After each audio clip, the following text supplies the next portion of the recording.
South Carolina's Nikki Haley is leading the polls ahead of the third GOP debate next week.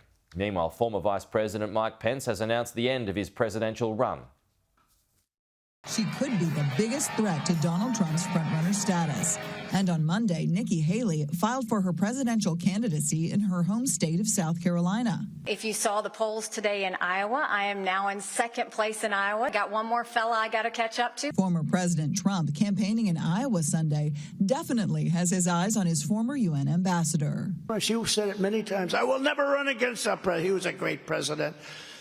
Then she goes, I'd like to announce my candidacy. So we hit her hard. But bird brain, I call her bird brain.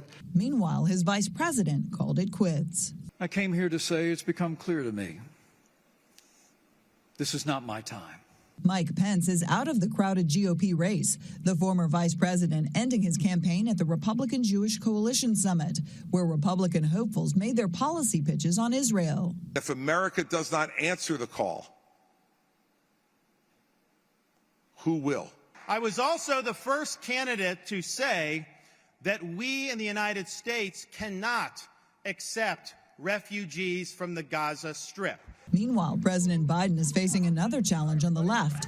Minnesota Congressman Dean Phillips filing in New Hampshire Friday, saying it's time for fresh leadership. He's a good man. I'm not running against the president. I'm running for the future. Now Republicans are working to qualify for the third GOP debate on November 8th with stricter requirements for a spot on the stage.